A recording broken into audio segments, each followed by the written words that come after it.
तमाम माता भगिनींनो आणि बंधूंनो,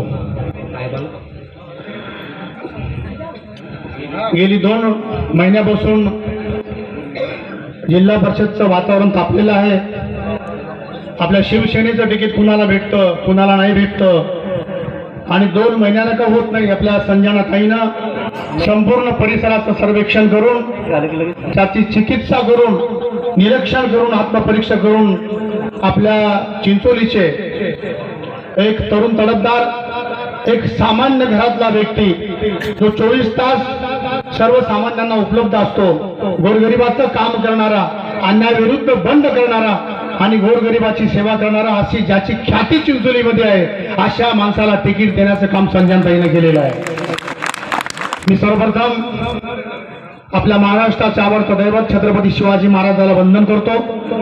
ज्या देशाला या महामानवानं घटना दिली ते डॉक्टर बाबासाहेब आंबेडकर, त्यांना सुद्धा मानाचा मुजरा करतो आणि आपल्या महाराष्ट्राचं डबल दैवत श्री माननीय हिंदू हृदय सम्राट बाळासाहेब ठाकरे, त्यांना सुद्धा साष्टांग दंडक करतो आणि समोर बसलेल्या तमाम माता भगिनींना माझ्या सरपंच संघटनेच्या वतीनं, शेलगावच्या वतीनं आणि या बाबाईस गावाच्या वतीनं मी प्रणाम करतो. आपल्या या छत्रपती संभाजीनगरचे सर्वात अतिशय प्रिय की माजी पालकमंत्री आणि आपले भुमरे, सर्वांचे लाडके भुमरे साहेब, की ज्यांनी छत्रपती संभाजीनगरच्या इतिहासामध्ये जी कामं, जो विकास निधी, ते पाणी रस्ते असतील, पाटबंधारे असतील, पूल असतील, ड्रेनेज असतील, समाज मंदिर असतील, एवढी कामं करणारा फक्त आणि फक्त भुमरे साहेब छत्रपती संभाजीनगरमध्ये. छत्रपती संभाजीनगरमध्ये नव्हे तर महाराष्ट्राच्या इतिहासामध्ये जी कामं मुख्यमंत्री एकनाथजी शिंदे असताना जी कामं भुमरे साहेबांनी केली, त्याची नोंद छत्रपती संभाजीनगरच्या इतिहासामध्ये केल्या जाईल. आपल्या कन्नड तालुक्याच्या ज्या काही एक नम्राळू, एक प्रेमाळू, एक दयाळू आणि कृपाळू म्हणून ज्यांचं नाव संघर्ष कन्या आपण ठेवलेलं आहे, त्या ताईनं सर्व गोष्टीचा विचार करून आपल्या या चिंचोलीतल्या नाचिंबेल गणामधील, की ज्या ताईनं 3 वर्षात 60 ते 70% गाव आदर्शपणाकडे नेलं आणि या भागाची जाण ठेवली, अशा आपल्या सविताताई जमले, त्यांना तिकीट देऊन या संपूर्ण पंचक्रोशीमध्ये एक मानाचं स्थान प्राप्त केलेलं आहे. मी या ठिकाणी एकच सांगेल, विकासाच्या मुद्द्यावर एक वर्षामध्ये संजनाताईनं ज्या पद्धतीने काम चालवलं, मला तरी वाटतं कालचं जे भाषण झालं आपल्या याला, मला माहिती नाही देवगाव रंगारीला कसलं भाषण आहे. पंकजाताई मुंडे सुद्धा असं भाषण करू शकत नाही. 6-7 वर्षापासून एक गाव ताईनं पिजून काढलं, कोणत्या गावात काय प्रॉब्लेम आहे ते जाणलं आणि मग त्याच्यानंतर सगळ्यांना बघितलं कसल्या प्रकारच्या सभा ताईनं घेतल्या. संघर्ष कन्या नाव त्यांना फुकट नाही पडलं. परंतु आज ज्या पद्धतीनं विचार करून ज्या व्यक्तींना तिकीट दिलं गेलं, त्याच्या विरुद्ध काही लोक संघ बांधताय.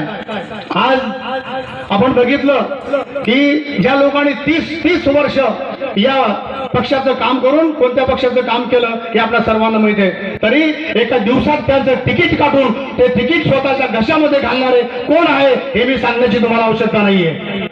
आणि या ठिकाणी जातीपातीचं राजकारण करू नये, कारण आपल्या छत्रपती शिवाजी महाराजांना 18 पगड जाती एकत्र करून या महाराष्ट्रामध्ये स्वराज्य निर्माण केलं आणि या ठिकाणी जातीपातीचं राजकारण होतं. कोणी म्हणतं मी ओबीसी, कोणी म्हणतं मी मराठा, कोणी म्हणतं मी माळी, कोणी म्हणतं मी दलित, कोणी म्हणतं मी वंचित, कोणी म्हणतं मी मॉमेडियम. नाहीये, आमच्या संतांनी कधी जातपात बघितले नाही.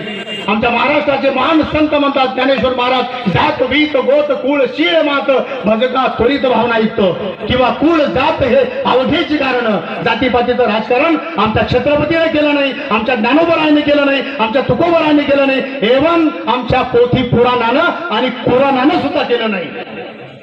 म्हणून जर कोणी जातीपातीचं राजकारण करत असेल तर त्याची जागा तुम्हाला दाखवल्याशिवाय तुम्ही स्वस्थ बसू नका.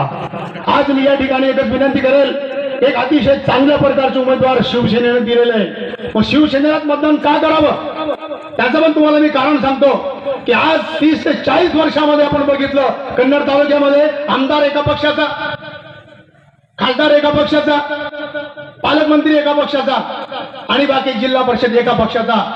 पण आज आपल्या 40 वर्षानंतर आपलं कन्नड तालुक्याचं भाग्य असं उदयास आलो की आपला संजनाताई आमदार सुद्धा शिवसेनेचे आहे, खासदार सुद्धा शिवसेनेचा आहे. पालकमंत्री सुद्धा शिवसेनेचा आहे आणि आपले उपमुख्यमंत्री सुद्धा शिवसेनेचे आहे. आणि मग जिल्हा परिषद सदस्य का म्हणून द्यायचं कुणाला? काय करणार तो? आला जरी निवडून 2 लाखाची कामं, 5 लाखाची कामं, 15 लाखाची कामं एवढं तो देऊ शकतो फक्त, बाकी तो काही देऊ शकत नाही. परंतु जर तुम्ही सत्ता असणाऱ्या पक्षाला जर निवडून दिलं तर वाटेल ती कामं तुम्हाला करता येईल. म्हणून या ठिकाणी मी एकच विनंती करेल, श्री माननीय आपले लाडके खासदार साहेब या ठिकाणी आलेले, संजनाताई पण आले जमाय. मी जास्त बोलणार नाही, कारण बोलणारे ताई बोलणार आहे, आमदार भोंडे साहेब बोलणार आहे. म्हणून मी एकच सांगेल, काल परवा जी लोक महिलाचा आदर करू शकत नाही ती लोक राजकारण काय करेल? काल परवा आपण बघितलं, आमच्या लाडक्या आमदार संजनाताईची सभा चालू होती. सभा चालू असताना मी एक सांगेल, माझ्याकडे लक्ष द्या. काल परवा जी घटना घडली आडगाव मध्ये, मी स्वतः सभाला गेलो होतो.